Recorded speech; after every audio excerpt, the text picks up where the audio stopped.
Before we begin today's story, I have a small favor to ask. Please hit subscribe and turn on the notification bell so you never miss our channel's new videos. It is quick, free, and the best way to support us in bringing you more dramatic stories. Your support means the world to us. Where are you watching from today? Drop your city or country in the comments below. Thank you very much. Now, let us return to our main character. She was already running late. The digital clock on her dashboard blinked 7:58 as she turned into the crowded parking lot, her heart pounding harder with every second. Morning sunlight bounced off glass and concrete, and the office tower rose ahead like a reminder of everything that could go wrong if she walked in after 8. She circled once, twice, then she saw it. A black sedan, parked carelessly at an angle, blocking her small gray car completely. No space to squeeze through, no driver inside, just her car, trapped, boxed in like it did not matter. She slammed her palm against the steering wheel. Not today.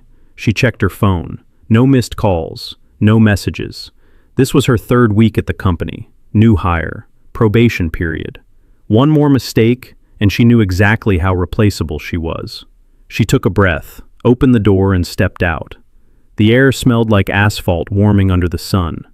Her heels clicked sharply as she walked toward the sedan, anger pushing her forward faster than fear. She scanned the lot, eyes searching for anyone who looked responsible. Then she saw him. He was standing near the elevator doors, tall, calm, adjusting the cuff of his sleeve like he had all the time in the world. No rush, no concern, just quiet confidence in a navy jacket and pressed slacks. She marched straight toward him. "Excuse me," she said, her voice tight. "Is that your car blocking mine?" He turned slowly, surprised but not defensive. His eyes met hers, steady and curious. "Yes," he said, "it is." "That car is completely blocking mine," she continued, words spilling out now. "I am late for work and I cannot get out." He glanced back toward the parking space, then back at her. "I will move it," he said evenly. "When?" she snapped. "Because I am already late." For a brief moment, something like amusement flickered across his face. Not mocking, observing. "2 minutes," he said. She crossed her arms. "You should not park like that. This is an office building, not your personal garage." There it was, the line she would replay later in her head. He studied her, really looked at her now, from her clenched jaw to the way her fingers trembled just slightly at her sides. Not anger alone. Pressure, fear, determination. "You are right," he said. "I should not have." That response caught her off guard. She had expected irritation, maybe arrogance. Instead, he sounded calm, reasonable. Still, she did not back down. "People have jobs to get to," she said. "Some of us do not have the luxury of being late." He nodded once, as if filing that away. Understood. Without another word, he walked past her toward the car, keys already in hand. She watched him go, chest still tight, unaware that this small confrontation, born from a blocked car and a bad morning, was about to change everything she thought she knew about power, respect, and the man she had just spoken to like a stranger. She did not know yet that she had just argued with her own boss. She got into her car just as the black sedan pulled away. Her hands were still shaking as she started the engine. The clock now read 8:03, 3 minutes late. It felt like a verdict. She drove out of the parking lot faster than she should have, her mind replaying the confrontation again and again. The way he had looked at her, calm, measuring, almost curious, not offended, not rushed. That bothered her more than if he had yelled back. Inside the building, the lobby buzzed with the low hum of Monday morning energy. Polished floors, security gates, people walking fast with coffee cups and laptops tucked under their arms. She blended in, or at least tried to. As the elevator doors closed, she finally let out the breath she had been holding. "Pull yourself together," she told herself. This job mattered. The salary mattered. The health insurance mattered. She had worked too hard to lose everything over a bad morning and a blocked car. Her phone vibrated. A message from her team lead. "Conference room B, do not be late." Her stomach tightened. The elevator climbed. 10 floors, 15, 20. When the doors opened, she stepped into a hallway lined with glass offices and framed mission statements about innovation, leadership, and integrity. Words that felt heavy today. She slipped into conference room B just as the last few people were taking their seats. "I am sorry," she whispered, sliding into an empty chair near the end of the table. Her team lead glanced at her but said nothing.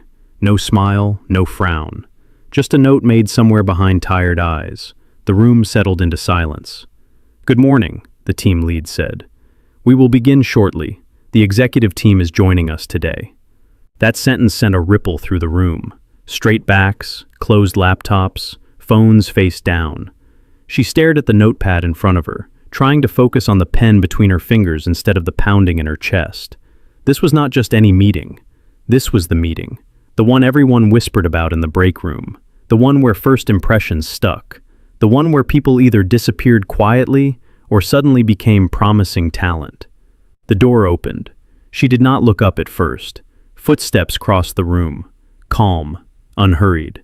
Then she heard his voice. "Thank you for waiting." Her pen froze. That voice. She lifted her eyes slowly, almost against her will, and there he was. The same man from the parking lot. The same navy jacket. The same composed expression. The same steady eyes that now swept the room with quiet authority. He stood at the head of the table. Her heart dropped so hard it felt physical, like missing a step on a staircase. "No. No, no, no. This is our chief executive officer," the team lead continued. "He wanted to meet the new hires personally." The words blurred together after that. Chief executive officer. Her boss. Her own boss. The room filled with polite greetings and attentive smiles, but all she could hear was the echo of her own voice from minutes earlier. "You should not park like that.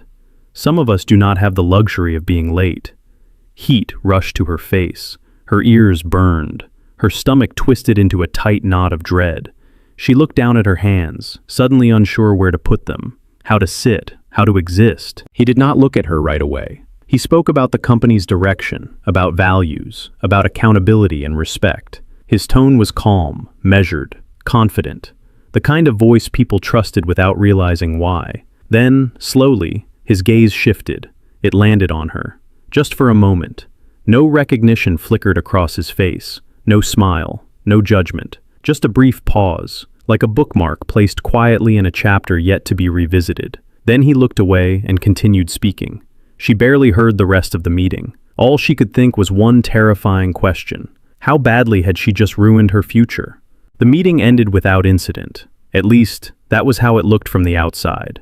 Chairs slid back, laptops closed. People gathered their notebooks and whispered about action items and deadlines. The chief executive officer thanked everyone for their time and exited the room with the same calm confidence he had entered with. She stayed seated for a moment too long. Her legs felt heavy, like they belonged to someone else. When she finally stood, the room was nearly empty. Only her team lead remained, organizing papers at the front. "You okay?" the team lead asked, not unkindly. "Yes," she said too quickly. "Just processing." The team lead nodded, already distracted by the next task. "Welcome to corporate life," she said lightly. "It gets easier." She forced a smile, then walked out. But it did not get easier. The rest of the morning passed in a blur. She answered emails she barely remembered reading. She stared at her computer screen without seeing it. Every sound made her flinch. Every passing shadow felt like a summons. She kept replaying the same moment in her head. The parking lot, his car, her voice. Why had she said so much? Why had she not just waited? "Because you were scared," she told herself.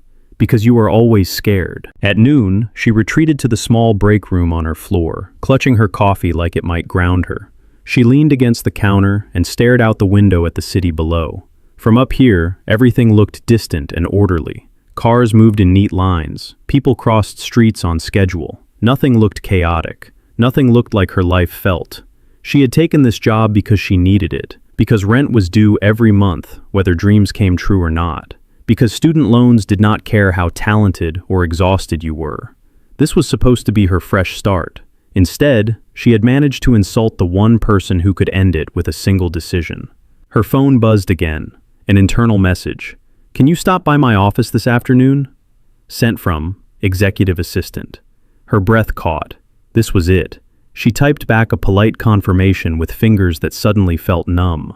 The afternoon crawled. Every minute stretched longer than the last. She watched the clock change one digit at a time, each tick louder than the one before. When it was finally time, she stood, smoothed her blouse, and walked toward the executive floor, like someone heading into a storm. The office was quieter up here, thicker carpet, softer lighting, everything designed to make noise disappear. The assistant greeted her with a professional smile and gestured toward a closed door.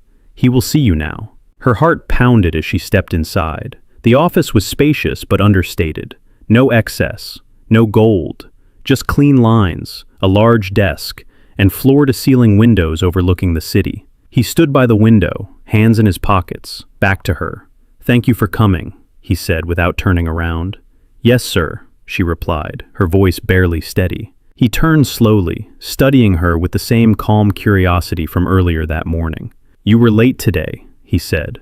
"Yes," she admitted. "I am sorry." He nodded once. "Do you know why that meeting mattered?" "Yes," she said. "First impressions, accountability." "And yet," he continued, "you still spoke to me the way you did in the parking lot." Her throat tightened. "I did not know who you were," she said quietly. "I know," he replied. Silence settled between them. Heavy, but not hostile. He walked back to his desk and picked up a thin folder. He did not open it. He simply rested his hand on it. "I noticed something this morning," he said. "You did not apologize until after you realized who I was." Her chest ached. "That is not true," she said, then stopped herself. "I mean, I would have apologized anyway. I just did not get the chance." He watched her carefully. "You spoke honestly," he said, "not politely, not strategically, honestly." She swallowed. "I was frustrated. And afraid," he added. She did not deny it. He closed the distance between them just enough to lower his voice. "Most people are very careful with me," he said. "They tell me what they think I want to hear. You did not." She looked up, confused. "I am not sure yet whether that is a problem," he continued, "or something else entirely." He paused, then stepped back. "For now," he said, "consider this a conversation, not a warning." Relief and uncertainty tangled together in her chest. "Yes, sir," she said again. As she turned to leave, his voice stopped her. "Next time," he said calmly, "do not assume you know who someone is based on where they stand." She nodded. Understood. She walked out of the office with her heart still racing, unaware that the very thing she feared losing had just shifted into something far more complicated, because the mistake she thought would destroy her had only made her unforgettable. She returned to her desk quieter than before, not defeated, just altered. The office sounded different now. Keyboards clicking, phones vibrating, low conversations drifting over cubicle walls. It all felt sharper, closer, as if the day had leaned in to watch her. She opened her task list and forced herself to focus. Emails first, reports next, one foot in front of the other. By mid-afternoon, a new message appeared in her inbox. Subject, cross-functional review, from Executive Office.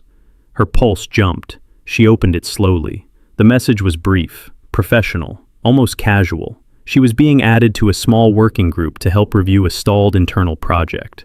3 people total, short timeline, high visibility.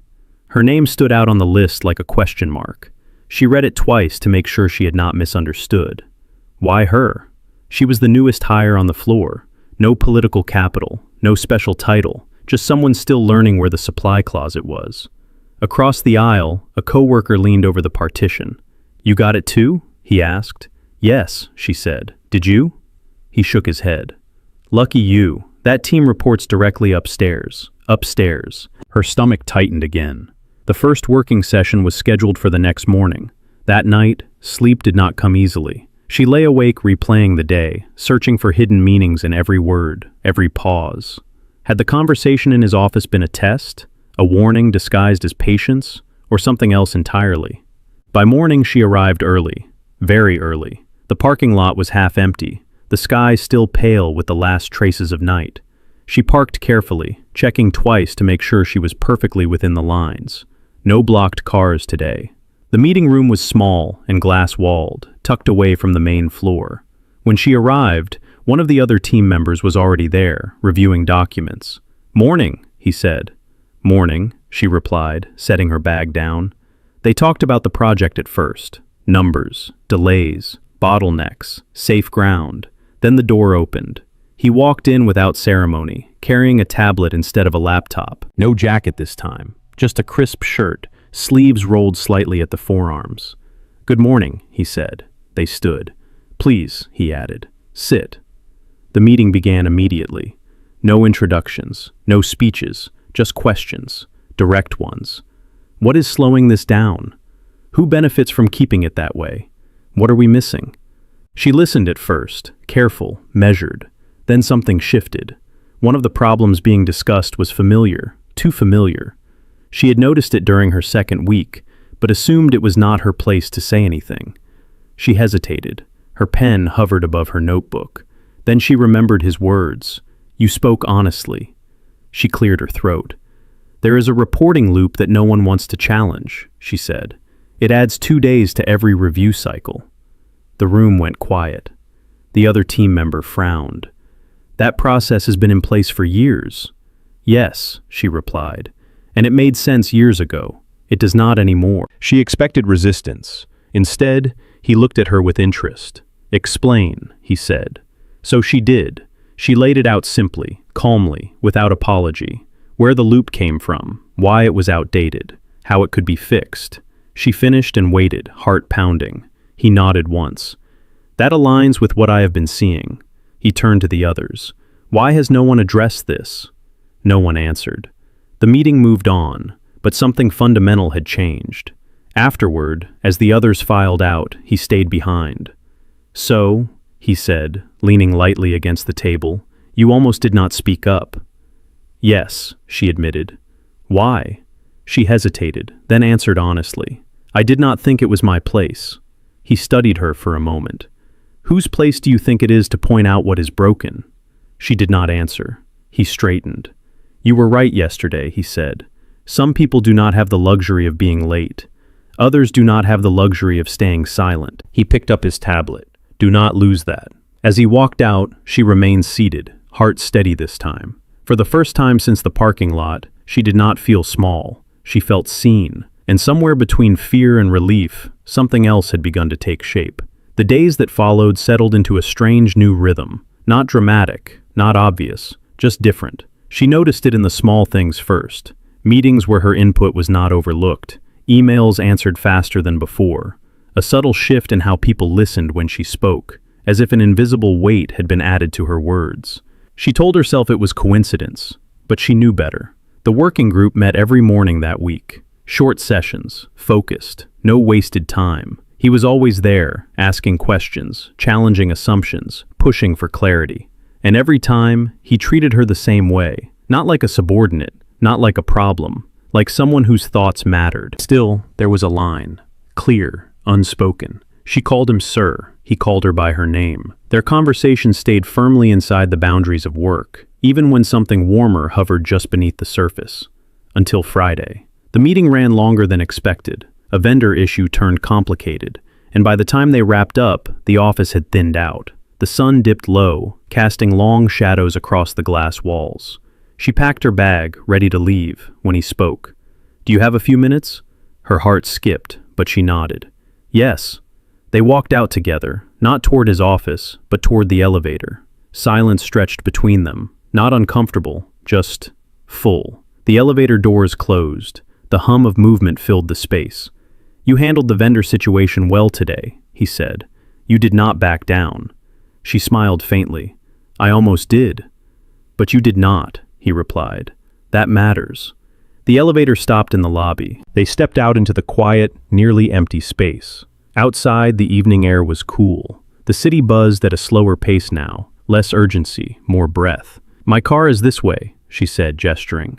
"So is mine," he replied. They walked together. When they reached the parking lot, she hesitated. Not because of fear, because of memory. He noticed. "You are parked safely today," he said lightly. She laughed before she could stop herself, a short, surprised sound. "Yes," she said, "very safely." They stood there for a moment, the space between them charged with something neither named.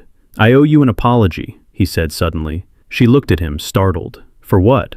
"For putting you in a position where you felt exposed," he said. "That conversation in my office could have gone very differently." She considered his words. "You did not humiliate me," she said. "You could have." "But I did not," he replied. "Because you did not deserve that." She nodded slowly. "I should apologize too," she said. "Not because you are my boss, but because I assumed things about you." He smiled. Not the polite kind, the genuine one. "Then we are even," he said. They exchanged a quiet look, one that lingered just a second longer than necessary. "Well," she said, breaking the moment, "have a good weekend." "You too," he replied. "Get some rest." She drove home feeling lighter than she had in weeks. Over the weekend, she tried not to think about him. She cleaned her apartment, did laundry, called her sister, grocery shopped, normal things. But his voice kept surfacing in her mind, calm, curious, unassuming. On Monday morning, she arrived early again. As she stepped into the elevator, someone held the door. It was him. "Good morning," he said. "Good morning," she replied. The doors closed, lifting them upward together. This time there was no tension, just a quiet understanding. As the elevator climbed, she realized something had shifted. The mistake that brought them together was no longer the center of the story. What mattered now was what came after, and neither of them was quite ready to admit how much they were beginning to care. The invitation arrived on Tuesday morning, subject line only, no details, company town hall, mandatory attendance. Her stomach tightened as soon as she read it. Town halls were rare, formal, public, the kind of event where leadership spoke and everyone else listened, where names were mentioned carefully, if at all. She tried to tell herself it meant nothing.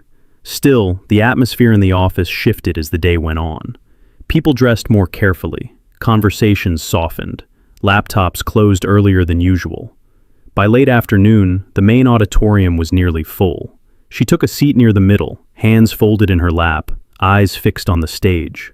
The lights dimmed. A low murmur swept through the crowd as executives took their places. Then he walked out. The room fell quiet without being asked. He stood at the podium, composed as ever, and waited a beat before speaking. "Thank you all for being here," he said. "Today is not about numbers. It is about how we work and how we treat one another." Her pulse quickened. He spoke about accountability, about efficiency, about voices being lost simply because they were quiet or new or standing in the wrong place at the wrong time. She felt exposed without knowing why. Then he said her name, clearly, calmly, without emphasis. She froze. "I want to acknowledge someone who joined us recently," he continued. "Someone who challenged a process because it no longer served its purpose." Every eye in the room shifted. Heat rushed to her face. Her breath caught. "She did not wait for permission," he said. "She spoke up when it mattered, and the company is better for it." Applause followed. Polite at first, then stronger. She sat there, stunned, unsure whether to stand or disappear. Her team lead turned toward her, eyes wide with surprise. She forced herself to rise, nodding awkwardly as the room clapped. Her heart hammered so loudly she barely heard anything else. He met her gaze briefly, just long enough, then he moved on. The rest of the event passed in a haze. She smiled when people congratulated her. She thanked them. She kept her composure intact until the crowd began to thin. As she turned to leave, a familiar voice stopped her. "Walk with me." It was not a request. They moved through a side corridor away from the noise, the applause fading behind them. The door closed and silence settled between them again. "I did not ask you first," he said. "No," she replied honestly. "You did not." "Are you angry?" She considered the question. "I was afraid," she said, then surprised. "Now, I am not sure." He nodded. "Visibility comes with a cost." "Yes," she agreed, "but so does being invisible." A corner of his mouth lifted slightly. "That is why I did it publicly," he said. "Your voice deserved more than a quiet acknowledgement." She searched his face, trying to understand what this moment meant. "I do not want special treatment," she said carefully. "Neither do I," he replied. What I want is honesty, even when it is uncomfortable. They stood there, the weight of unspoken things pressing in. This changes how people see me, she said softly. Yes, he replied, and how you see yourself. She exhaled slowly. I am still figuring that part out. He stepped back, giving her space. So am I, he said. As they walked back toward the light, she realized the mistake that had once terrified her was no longer just a misunderstanding. It was now a line that had been crossed in front of everyone, and there would be no going back. The shift was subtle at first. Whispers that stopped when she walked by, conversations that quieted just enough to be noticed, smiles that felt practiced instead of warm. By Wednesday, it was impossible to ignore. She heard it near the copy room. Fast track. Of course she is. Parking lot girl, right? She kept walking, her face neutral, her steps steady, even as something cold settled in her chest. By Thursday, the tension reached her desk. A senior colleague pushed back hard during a review meeting, dismissing her proposal without fully listening. This is not how we usually do things, he said, voice clipped. Experience matters. She met his gaze. So does efficiency. The room went quiet. After the meeting, her team lead pulled her aside. Be careful, she said gently. People are starting to think you have protection. The word landed heavier than any accusation. Protection. She went back to her desk, staring at the screen without seeing it. The recognition that had felt validating days ago now carried a sharp edge. She did not want this. She did not want favors. She did not want whispers. She did not want to be reduced to a story people told to explain their discomfort. That afternoon, another message arrived. Executive office, requesting your presence. Her stomach dropped. This time, she did not wait. She went straight to his office, knocked once, and stepped inside before doubt could slow her down. You asked to see me, she said. He looked up from his desk, surprised. I was going to come find you. Then let me be clear, she said, voice steady but tight. I do not want special treatment. He leaned back slightly, studying her. I did not give you any, he replied. People think you did, she said, and that matters. Silence stretched between them. You spoke publicly, she continued. You put a spotlight on me without asking. Now I am paying for it. His expression hardened, not with anger, but with something closer to regret. You are right, he said. I underestimated the reaction. She crossed her arms. I worked for this job. I do not want my credibility questioned because of a misunderstanding in a parking lot. That is not what this is about, he said. It is to them, she replied. He stood walking toward the window, hands clasped behind his back. This company has a problem, he said quietly. It protects comfort more than truth. And now I am the problem, she said. No, he replied immediately. You are the disruption. She shook her head. Disruption does not pay the price. People do. He turned back to her, eyes serious. What do you want me to do? He asked. She hesitated. This was the moment. I want distance, she said finally. At work. No more public mentions. No more private conversations that people can misread. He absorbed her words, then nodded slowly. That is fair, he said. And, she added, voice softer now, I need to know that if this costs me opportunities, you will not step in to fix it. His brow furrowed. Why would you want that? Because if I fail, she said, it needs to be on my own terms. He held her gaze for a long moment. You are asking for something most people never do, he said. To stand alone. I already am, she replied. He stepped back, creating space between them. Very well, he said. From this point on, everything stays strictly professional. Relief and sadness washed through her at the same time. Thank you, she said. As she turned to leave, his voice stopped her. You are stronger than you think, he said quietly. Do not let their fear make you smaller. She did not respond. She walked out, heart heavy, knowing that the line she had just drawn might protect her career. But it had also pushed something important out of reach, and neither of them knew yet what it would cost. The distance she asked for worked, at least on the surface. Weeks passed without private conversations, no late meetings, no shared elevators, no lingering looks that could be misinterpreted. He treated her like any other employee, professional and precise, his attention evenly distributed. And the office noticed. The whispers faded, the tension eased. Her name stopped being followed by lowered voices. What did not fade was the work. She stayed late more often now, not because she was asked to, but because she refused to give anyone a reason to doubt her place. She documented everything, double-checked every decision, pushed herself harder than she ever had before. Then came the deadline. The internal project she had helped fix was scheduled for final review by the board. The presentation would determine whether it moved forward or was quietly shelved, taking months of work with it. The night before the review, she was still at her desk, the office nearly empty. The lights hummed softly overhead as she adjusted slides and ran numbers one last time. She rubbed her eyes, exhaustion pressing in. This had to be perfect. She did not hear footsteps until a shadow fell across her desk. "I thought you wanted distance," he said gently. She looked up, startled. "I did," she replied, "and I still do." He nodded. "Then consider this strictly necessary." He placed a folder on her desk. "What is this?" she asked. "Feedback from departments that did not make it into the official report," he said. "It would be unfair for the board to see only half the picture." She hesitated. "Why give this to me?" "Because you are the one presenting," he replied, "and because accuracy matters."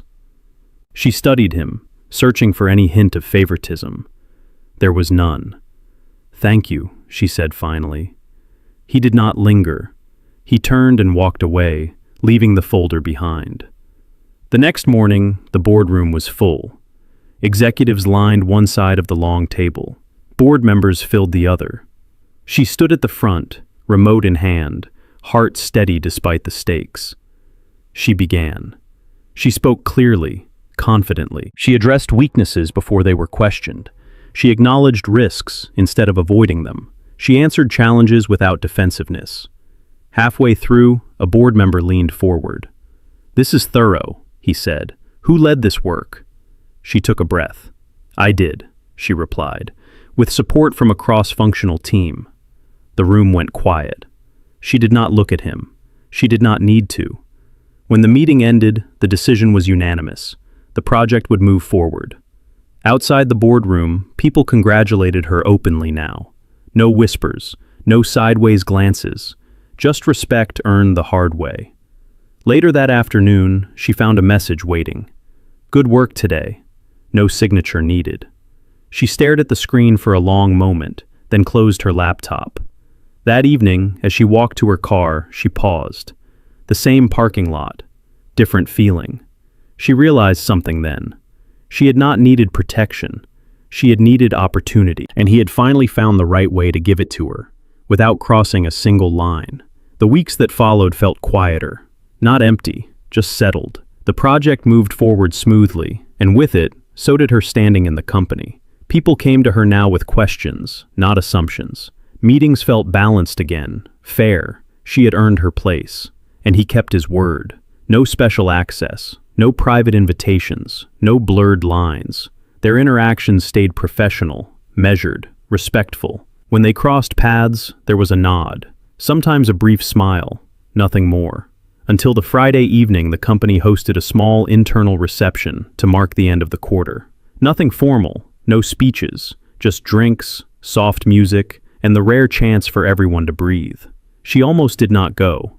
Then she decided she would not keep shrinking herself to stay comfortable. She stood near the edge of the room, holding a glass of sparkling water, watching conversations rise and fall around her. Laughter drifted. The city lights glowed through the windows. "You look like you were planning an exit," a familiar voice said. She turned. He stood a few steps away, not imposing, not distant, just present. "Habit," she replied honestly. He nodded.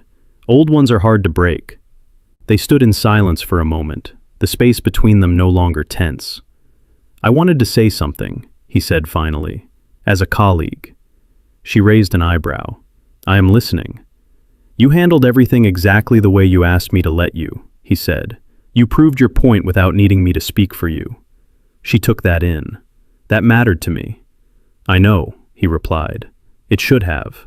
She studied his face, seeing not the chief executive officer, not the authority figure, but the man from the parking lot again, the one who had listened. "I was wrong about you," she said. "So was I," he answered. They shared a quiet smile. "I'm stepping back from your team next quarter," he added. "New structure, different oversight." Her heart skipped, then steadied. "Okay. This means," he continued carefully, "that whatever comes next would be a choice, not a complication." She met his gaze, understanding settling between them. "I do not regret the mistake," she said softly, "but I am glad we did not let it define us."